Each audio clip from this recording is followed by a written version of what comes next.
Ren here. So about half a year ago, I played a free RPG Maker game called Yume Nikki. It really stuck with me, and I spent a long time thinking about whether Kikiyama had hidden a story within his game, or whether he just made random maps he wanted you to explore. So I thought I'd make a quick video exploring the themes of the game, and whether these themes can give us an idea of what the game is about. But before all that, I'll have to explain the main points of the game to everyone so we're all on the same page. Yume Nikki, meaning Dream Diary, has a unique playstyle in which you wander around various themed worlds that are all interlinked to each other. The goal is to find effects, which are items that change the protagonist's appearance. The player character is a girl called Madotsuki, and is one of the only characters in the game to be officially named by the developer. There is no dialogue, and the music used is mostly 7-second loops of the same tune over and over. You enter the main game by falling asleep in your bed, waking up in your room, and opening the front door to your house. You can wake yourself up by pinching your cheek, and can only save the game by writing in the diary on Madotsuki's desk in the real world. You complete the game by collecting all 24 effects, and then waking up. There are a few different themes I came across while playing the game, and I'd like to tackle each theme one at a time in sections before summing up my interpretation at the end. So let's get started. Madotsuki leads a very repetitive life, and many of Yume Nikki's features suggest that Madotsuki suffers from depression. Many of her dreams are dark, and some worlds are nigh unexplorable until you find a light source to use, as seen here. You can't even see where Madotsuki is standing. 3 of the 8 main worlds centre around a theme of darkness, those being the Dark World, Puddle World, and Candle World. The music in these areas is also heavy and oppressive, with bassy and drawn-out notes. Madotsuki lives in an apartment with a bed, a desk, and a games console. You can choose to play on the console, but the game offered, called Nasu, is a frustratingly difficult arcade-style game, where you have to catch eggplants in your mouth. If you miss a single eggplant, it's game over. From this game we can infer a few things. 1. This is probably set in the past, since the TV is a massive block, and the console is a Famicom. 2. This game, again, adds to the repetition theme, and the music, colour palette, and mechanics of Nasu are very depressing. The basic mechanics of the main game are also very repetitive. Each trip usually goes as follows. Move from the diary to the bed, fall asleep in 5 seconds, wake up in the dream bedroom, walk through your front door into the dream world, wander around searching for an effect, find an effect, pinch your cheek to wake up. And since effects can be a pain to find, players will often wake up in order to save straight after they find one, which makes the player go through this pattern many times before you beat the game. The short loops of music also contribute to the overall feeling of repetition, a lack of progress, and an oppressive, jarring atmosphere. Madotsuki is shown to be socially anxious and isolated from other people. She lives completely alone and refuses to leave her house. If you try to interact with the front door in the real world, Madotsuki shakes her head and refuses to go outside. Her name means window in Japanese, and she also has a window on her t-shirt. This suggests that she spends lots of time observing outside, but doesn't go outside, possibly due to her anxiety or lack of social skills. Her closed eyes can also seem as if she is shutting herself away from the world, focusing on herself and her thoughts. Even inside dreams, creatures barely interact with her. Tall humanoids, dubbed Tori Ningen, ignore Madotsuki unless they become hostile, where they chase you until they trap you on a pier, forcing you to wake up. The people in the mall don't interact with her, except for Tokutoku, who falls over and spills blood from his head when interacted with. The only way to attract creatures in-game is to use the cat effect, but it seems that people are only interested in the cat rather than Madotsuki in the cat outfit. This could be a reference to the shallow popularity of cat girls in otaku culture. They could also be attracted to cat Madotsuki because she is lucky. When meowing as a cat, Madotsuki poses as a maneki neko, lucky cat, holding a coin and raising her paw.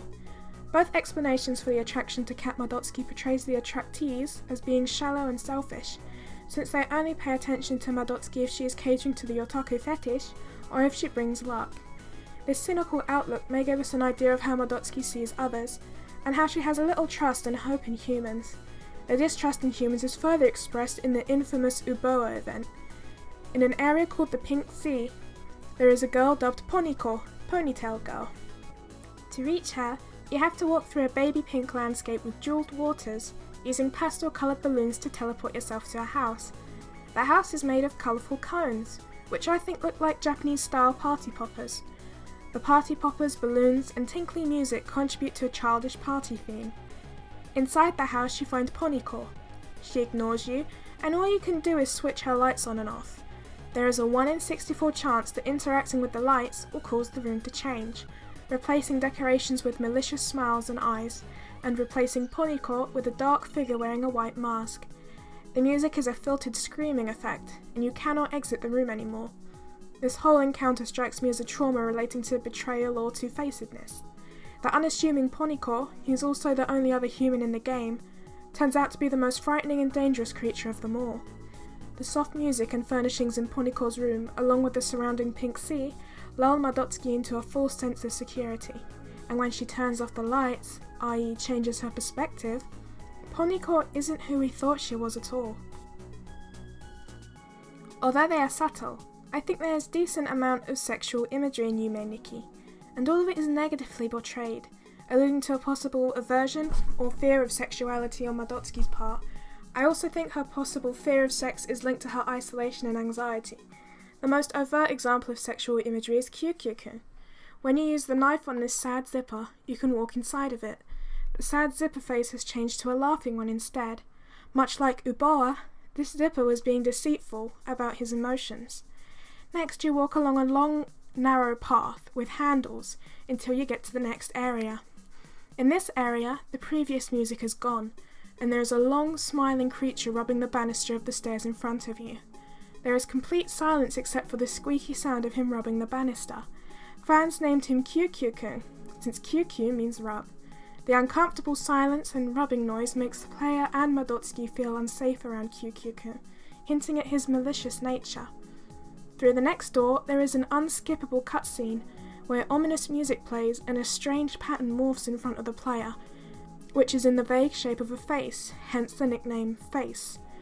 There are many different theories on what Face is. It's impossible to find what the original image might have been since it's mirrored down the middle to create a whole new shape.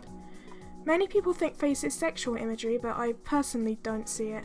I think the only sexual part of this encounter is the phallic shape of Kyukyu-kun, and the discomfort we feel from his rubbing. Face is something different. To me, it looks like a scary face that makes Madotsuki jump and forces her to wake up.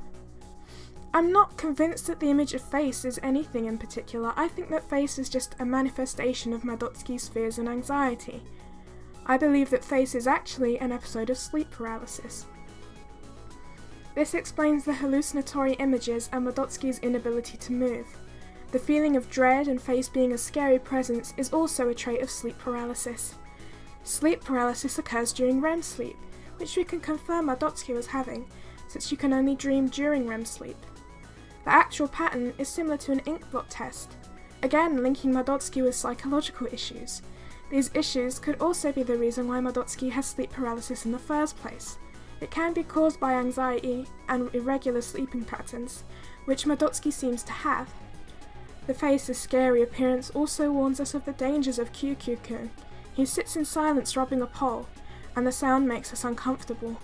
The sinister smile of Kyukyu-kun and the eerie silence sets us up for the face scare. The other examples of sexual imagery I found were more subtle and more than likely misinterpreted on my part. First of all, there's the Nasu game. I had been wondering whether catching eggplants in your mouth was a metaphor for a while. I wasn't sure, but once the idea popped into my head, the game became very uncomfortable. I just couldn't let it go. The black and red colour scheme gives the game a sense of danger and maybe blood? Running with the sexual theme, this red could also be blood as a result of sexual violence, or a colour of lust. The unforgiving Nasu game also revolves around punishment. If you miss even one eggplant, it's game over and you have to start again. It's a big penalty for missing just one eggplant.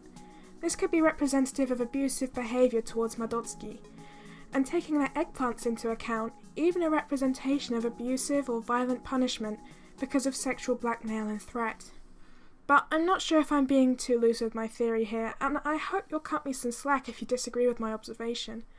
The last sexual thing I noticed, while very subtle, is that if you try to interact with this multicoloured worm thing, it makes a shf sound, almost like rustling clothes.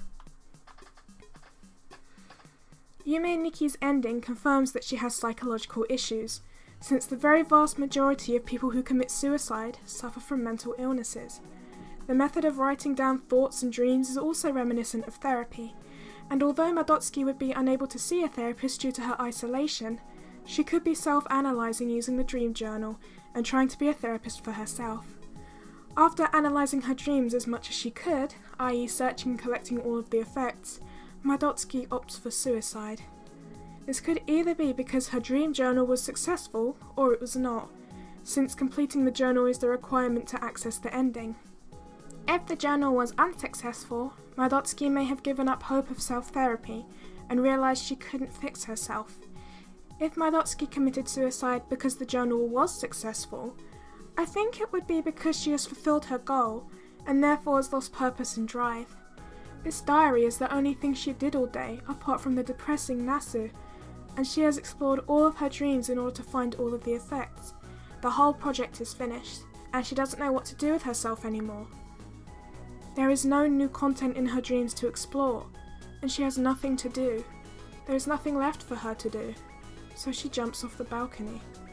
Many people think that the chime jellyfish next to Madotsuki's body mean that she is still dreaming and they are part of her dream. I tend to disagree.